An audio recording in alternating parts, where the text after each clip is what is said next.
Welcome to the Stéphanie Show. Bienvenue à The Stéphanie Show. Eh oui. Bref, je suis trop excitée. Pourquoi? Parce que l'artiste que je vais vous parler, je l'aime beaucoup. Enfin, c'est pas une artiste. C'est une actrice. Eh oui, je l'aime beaucoup. Je suis tellement excitée de vous en parler. Bref, avant de commencer, doucement, doucement, avant de commencer, je vous demande s'il vous plaît, si c'est votre première fois, de vous abonner, à la cloche de notification. À très bientôt. Welcome to the Stéphanie Show. Alors, je vais vous parler de Patience Ozoko. Et oui, elle est nigérienne. On la surnomme Mama G. G for General. Ça veut dire que G pour général. Et oui. Vous savez pourquoi on lui donne ce nom-là? C'est ça. C'est parce qu'en fait, dans ces films et tout, enfin, la plupart de ces films, de toute façon, elle est connue pour ça. C'est pour ça qu'on l'appelle Mamadi. Justement, c'est parce que elle joue toujours la belle-mère méchante. Elle joue toujours la belle-mère maléfique. Je pense même pas qu'il y a une autre actrice qui joue ce rôle-là mieux que Mamadi Jipo General. Je ne crois même pas. Vraiment, je pense pas qu'il y a une autre actrice qui est mieux qu'elle pour jouer ce rôle-là. Mamadi, quand elle joue ce rôle-là, tu y crois vraiment? Tu penses vraiment que c'est la vraie vie? Enfin, tu te dis même que, est-ce qu'elle est comme ça dans la vraie vie? Mais vraiment quoi? Pour vous dire, franchement, si vous doutez, allez regarder ces films, je te jure. Je vous jure, je vous jure, je vous jure que vous allez dire que non, Steph, elle a raison. Vraiment. Alors, Mamadi, elle a 62 ans, elle a 4 enfants, c'est une actrice, musicienne et pasteur maintenant. Et oui, qui pouvait y croire? Elle est pasteur. Elle est pasteur. Je sais, beaucoup de gens ne savent pas cela, mais je vous le dis qu'elle est pasteur. Bref, Mamadi, elle s'est mariée très très jeune. Elle s'est mariée, je crois, à 19 ans, si je ne me trompe pas, etc. Donc, tu joues à l'école quoi quand elle se mariait. Donc, bref, ça c'est un autre giste pour après. C'est un autre giste for later, ok? Later. Let me talk about, yeah, Mama G. Bon, Mama G a toujours aimé jouer. Voilà, je pense que dans sa famille aussi, hein, ils savent que c'est une femme de caractère, c'est une femme, voilà, qui aime bien jouer, quoi. Enfin, ouais, je peux dire ça comme ça, si je peux dire ça comme ça, oui, je vais dire ça comme ça, voilà. Elle a toujours aimé jouer et c'est par hasard en fait, c'est par hasard qu'elle est devenue actrice. Mamadi, elle s'est mariée très très jeune, je crois, c'est à 19 ans, donc elle faisait toujours ses études hein, quand elle s'est mariée et tout, et, elle a toujours été passionnée par les jeux de scène, etc. Mais enfin, elle n'assistait pas aux auditions. Pourquoi? Un, parce que elle était impatiente, c'est-à-dire en fait qu'elle n'aimait pas faire la queue. Et les queues étaient tout le temps, enfin c'était très très long. Voilà, donc c'est une raison pour laquelle aussi qu'elle partait pas pour les auditions. Deux, parce qu'elle était mariée, il fallait qu'elle s'occupe de son mari. Son mari, il était malade, c'est-à-dire il avait le diabète, il avait l'hypertension, etc. Et avec les enfants, donc elle était la seule à survenir aux besoins des enfants. Donc vous imaginez, elle n'a pas le temps. Elle va se dire qu'attends, au lieu de chercher l'argent pour nourrir ma famille, je vais pas aller voilà, faire la queue pour devenir actrice, quand même si je sais que c'est quelque chose que j'aime au fond de moi. Bref, c'était très très difficile, elle s'en sortir, elle a tout fait, elle a vendu même des beignets. Quel commerce une mère ne peut pas faire vraiment pour sa famille, pour nourrir ses enfants, surtout, mais vraiment pour nourrir ses enfants. Quel commerce une mère ne peut pas faire, même pour vendre des babouches, même pour vendre, une mère peut tout faire vraiment pour ses enfants. Je peux dire que c'est ce qu'elle a fait, voilà, c'est ce qu'elle a fait. Et pour ses enfants et même pour son mari. Et aujourd'hui, bien sûr, elle est veuve. Son mari est décédé, perd son âme, etc. Et du coup, comment elle a commencé en tant qu'actrice? Je pense que c'est ça qui vous intrigue. Bon, je vais vous dire, c'est très, très, très, très simple. Elle avait un cousin, je ne sais pas si c'est une cousine ou un cousin, en tout cas, il s'appelle Esso, elle s'appelle Esso. Donc, etc.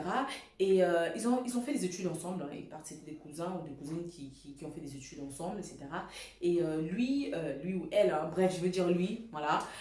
Lui, il bossait, je crois, pour Trade Nigeria ou quelque chose comme ça. En tout cas, il avait un travail qui avait un rapport avec la production, quoi. En tout cas, il avait un travail qui était quelque chose à voir avec la production, ou je sais pas trop, il connaissait quelqu'un de la production, ou il avait des connaissances, je sais pas trop. Voilà, c'est un peu flou, mais c'est à peu près ça. Vous avez un peu près.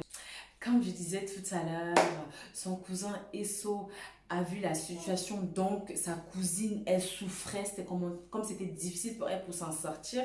Donc, il a proposé, il a dit, tu sais quoi, va voir un certain chief, un certain chef, voilà, et enfin, je sais pas son nom parce que c'est tellement compliqué, j'ai pas envie de déformer son nom, donc je ne pouvais pas dire son nom, donc je l'appelle chief, hein, chef, si j'ai dit chef ou chief, vous savez que c'est cette fameuse personne-là.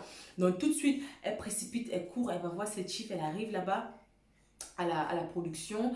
On lui dit c'est toi qu'on t'attendait. Elle dit oui, je crois. On a donné un script, on a dit lis le script. Elle lit le script.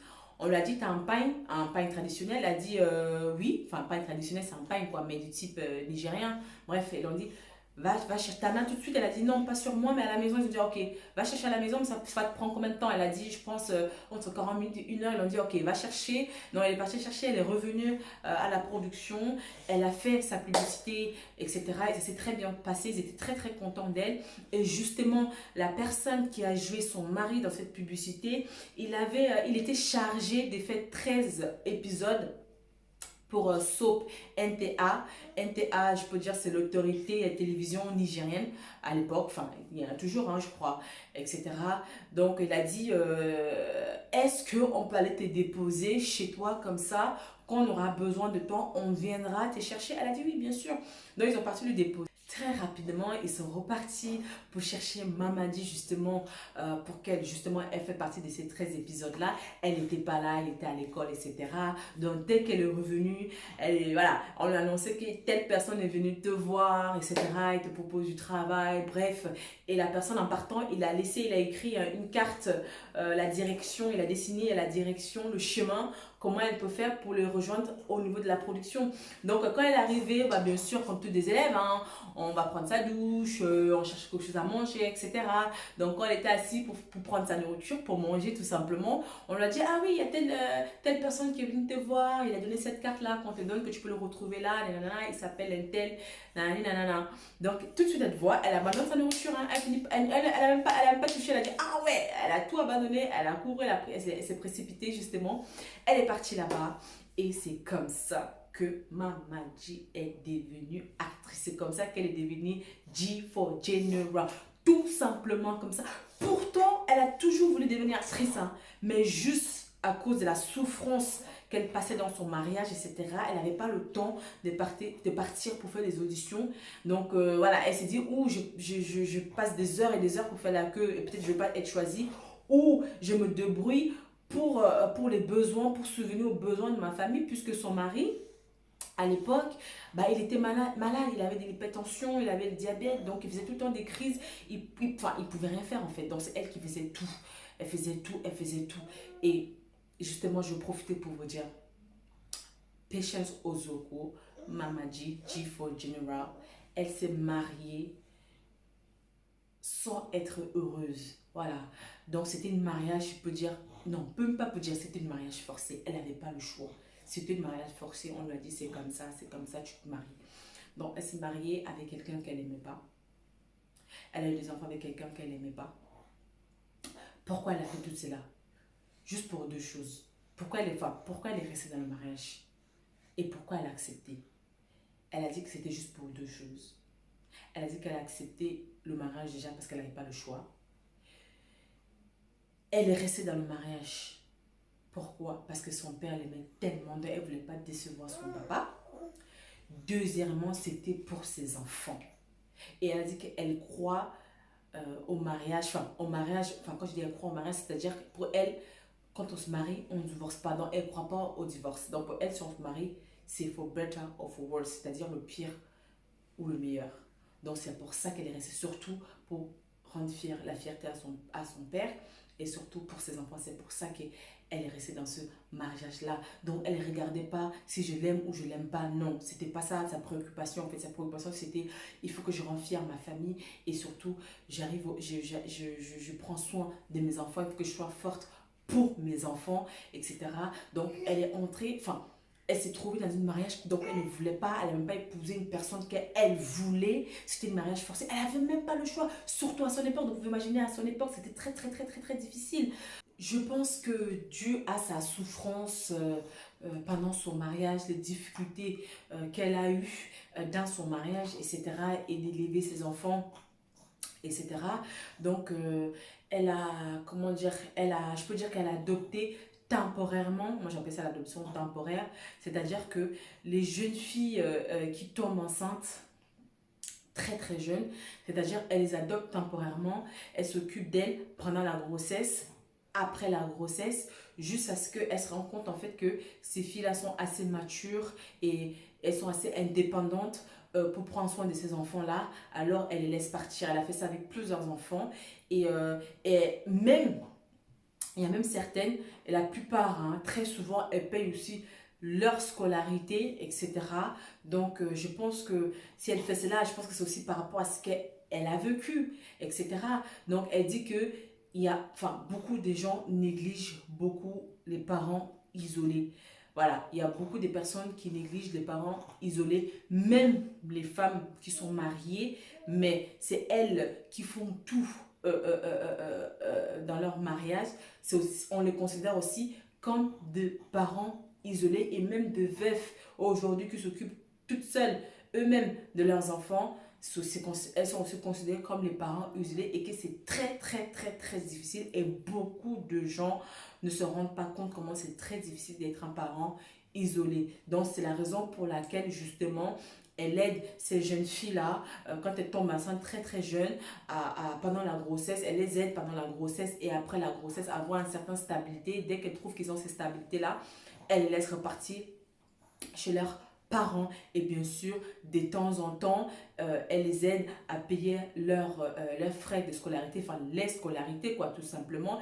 Et elle a dit qu'aujourd'hui il y en a beaucoup aujourd'hui qui l'aident, il y a beaucoup aujourd'hui qui la payent, qui l'aident donc plein de choses. Elle a dit que son challenge justement c'est de continuer à faire ça, c'est de continuer à faire ça et qu'elle continuera à faire ça jusqu'à sa mort. Elle ne va pas arrêter de faire ça. Voilà, tout simplement. Donc, c'est à peu près tout ce que je peux vous dire sur Mamadi. Comme je dis toujours, si je vous dis tout, la vidéo va être très longue, voilà. Je vous dis juste, voilà, des choses qui sont un peu plus importantes, tout simplement. Donc, vous savez déjà, c'est comme ça que Mamadi est devenue star. Donc, à partir de là, elle a commencé à faire plein de films. Elle a joué dans des centaines de films. C'est comme ça qu'elle est connue, elle est devenue Mamadi, etc.